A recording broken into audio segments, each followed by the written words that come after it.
Welcome! This is a crash course in working at the reference desk. We're going to be going over database resources, citations, and academic integrity, all things that you are probably familiar with from your classes and from sessions you've had with our librarians. The purpose of this video is to refresh you on what you know, maybe tip you off about some things that you don't know, and get you in the mindset where you feel comfortable teaching this information and helping other students apply it to their own projects, including projects that are outside your usual subject areas. If someone arrives at the desk seeking research help, your first task is to figure out what it is that the person is trying to research. Sometimes the patron will have a very straightforward question, and maybe they're even a classmate of yours and you're already familiar with the assignment. However, other times you're going to need to ask them some questions to get a better understanding of what their goals are. This is called a reference interview. Questions you might ask during the reference interview include, "I'm not familiar with that. Can you explain it to me? What do you mean by that? What class is this for? What have you found so far? Where have you been looking?" And basically paraphrasing their question back to them. So you're looking for blank. In addition to helping you understand their topic, this gives you clues as to where to start looking. If someone says they're doing research on jazz, your first thought might be to go to a music database. However, if they later clarify that they're referring to Jazz, the book by Toni Morrison, then a literature database might be more appropriate. If it turns out that they're really interested in racial and class dynamics at the height of the jazz age, well, a music database might get some results, but a history or sociology database might be more helpful. Some students might not have a specific topic yet. They might know that they're researching jazz music, but nothing else. Or their topic might be something that you don't know much about, and so you don't recognize all of the keywords in the question. That's why I find that asking what class an assignment is for can be really helpful. Someone studying drumming for a music performance class is going to want very different sources from someone studying drumming for a music therapy class. In the Library Database tab, you can sort databases by subjects using this drop-down. Each source comes with a description which will give you information about what kinds of content you can expect and in what format. Some of our databases are subject-specific, for example, Music Index, which is obviously a music database, or Agricola, which contains sources related to agriculture. It's actually a great database for environmental science, ecology, plant biology, and other agriculture-adjacent disciplines, which is why we have it. Other databases are broad and cover many academic subjects, for example, Academic Search Ultimate, JSTOR, and Statista. Most of our databases return primarily research articles, although many of the EBSCO databases, including Academic Search Ultimate, dabble in other formats such as video as well. We also have some databases that are specifically for video, such as Academic Video Online, otherwise known as Alexander Street, or specifically for audio, such as Music Online, or specifically for newspapers, such as Newspaper Source, or specifically for reference works, such as Credo Reference. Let's take a look at one of our databases. Specifically, let's look at Academic Search Ultimate. It's an EBSCO database. EBSCO is the company that provides it. We have lots of EBSCO databases and they all look like this, so once you learn one, you know them all. You've almost definitely used Academic Search Ultimate or another EBSCO database like it before, and there's a lot going on, so I'm not going to go over everything here. Instead, I want to talk about two basic concepts, Boolean searching and keywords. Boolean searching is the default structure of most database search bars. It mixes and matches search terms using three key conjunctions, and, or, and not. Putting an and between two search terms turns up only results that use both terms. For example, searching library and gardening brings up articles about seed libraries, gardens at libraries, and library programs featuring gardening. Searching library or gardening turns up way more results because now the database is also sharing articles that only have to do with gardening or only have to do with libraries. Searching library not gardening turns up articles about libraries that do not mention gardening. Now when I type in a word like library or gardening, what are these databases actually searching for? Databases will search a variety of fields depending on what you ask for. With EBSCO searches and most databases, the default is a general search of all fields. You can narrow it down to searching just the article text, just the author name, just the title, etc. I use this if searching for a specific article that I already know the title or author of, but I don't like it most of the time because it's too limiting. When choosing search terms, start simple. If someone comes up to you with a question fully formed, "I'm looking for information on assistive technologies in schools," Start by grabbing the search terms right out of the question: assistive technology and schools. Oftentimes, you'll notice that the search bar autofills some comparable keywords as you're putting those in, and you can certainly take those suggestions as well. Once you've hit search, you may find that the results are too broad or narrow, or that the articles you're turning up aren't ones you're interested in.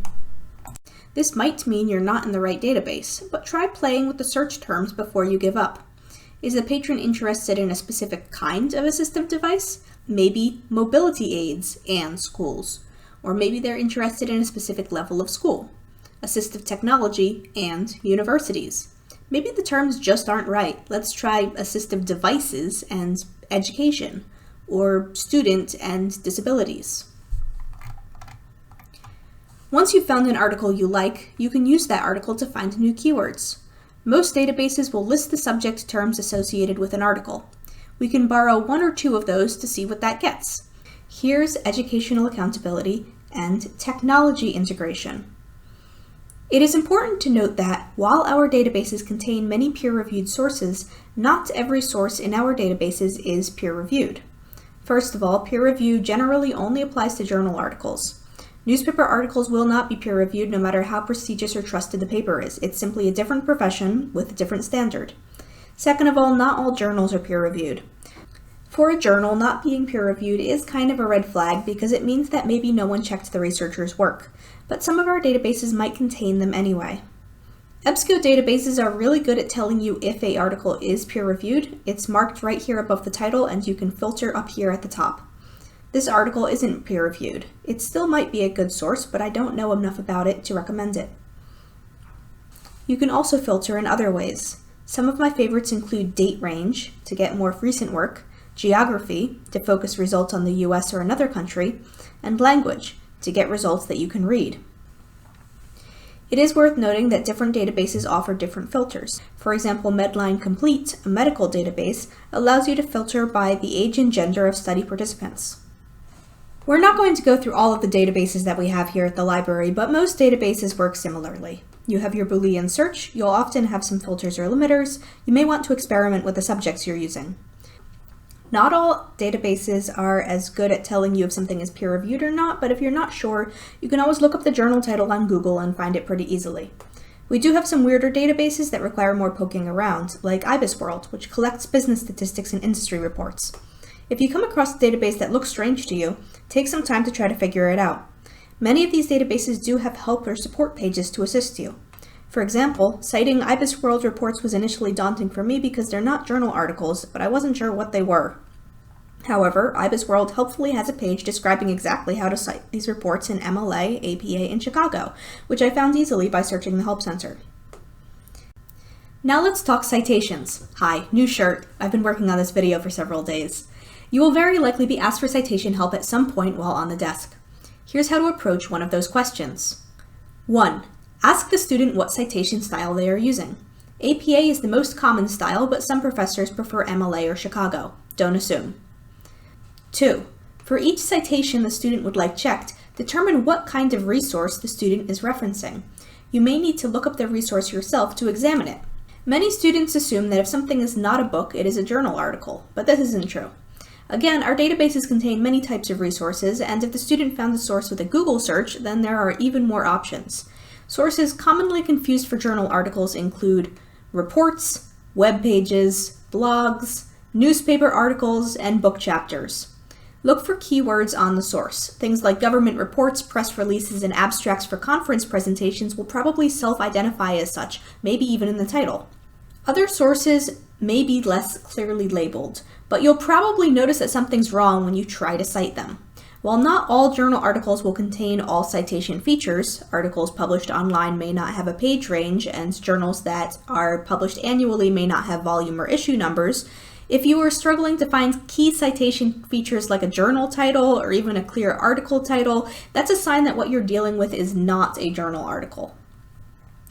Also, some students will use the vendor name or database name as their journal title. EBSCO, JSTOR, ScienceDirect, and Gale are not journal titles, and neither are Medline, PsycInfo, or HeinOnline.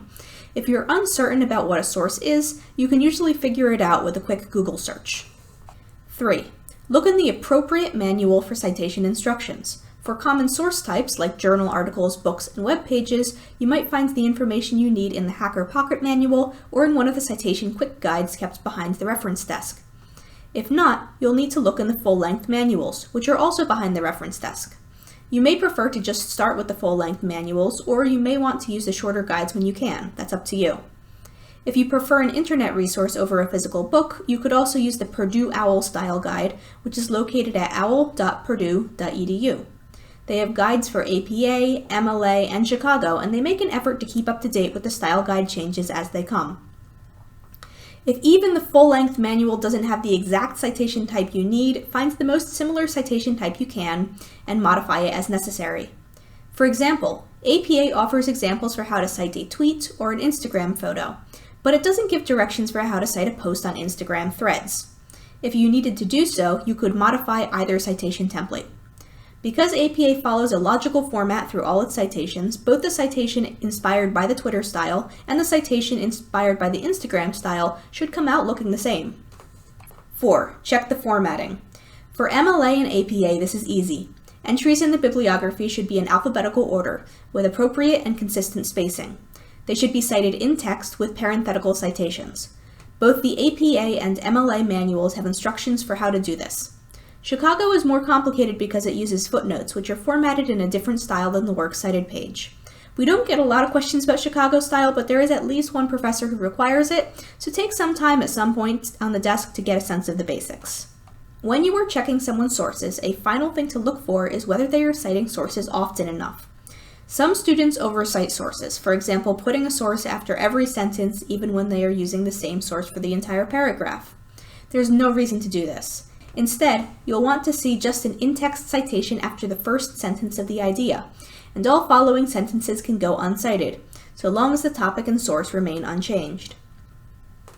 For example, this whole paragraph about oversighting sources came from the APA 7 manual.